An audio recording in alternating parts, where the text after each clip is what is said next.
Ganito yung pinapagawa sa akin dati nung nag-apply ako sa trabaho ko. Bago ako pinasa, ganito gagawin. Naka-center stand dapat yung motor, ibaba nyo. Yan. Tapos, obstacle tayo doon.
Yun. Dapat hindi binababa yung paa. Kasi pag binaba, take 2. Tapos pag binaba mo uli, take 3. O sa take 2, hindi kayo papasa. Ganun sa trabaho ko dati bago ako pinasa. Yun lang. Sa susunod uli, mga gagawin ko, yung sa angkas naman, mga techniques, bakit yung iba maraming pinapasa, lalo na pag scooter yung gamit mo, may technique nun.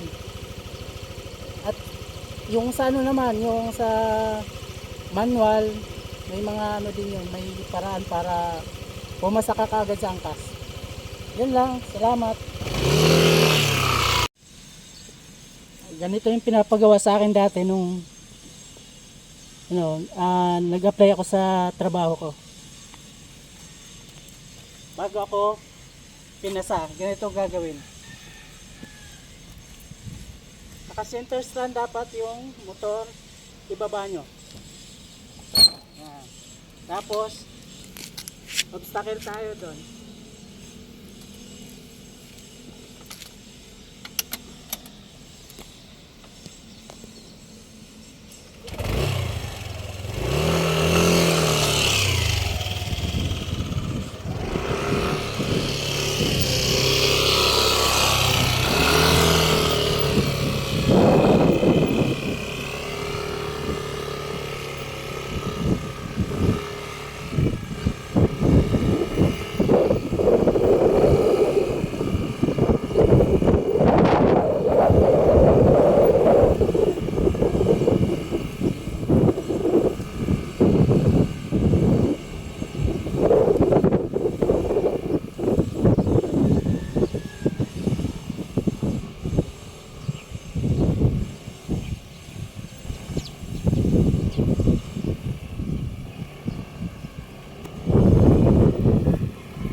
Yun.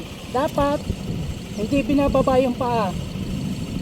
Kasi pag binaba, take 2. Tapos pag binaba mo uli, take 3. O sa take 2, hindi kayo papasa. Ganun sa trabaho ko dati bago ako pinasa. Yun lang.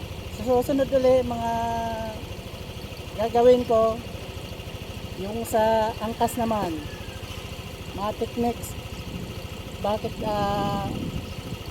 yung iba maraming pinapasa, lalo na pag scooter yung gamit mo, may technique nun.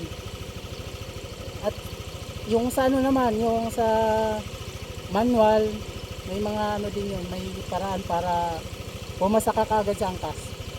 Yun lang. Salamat.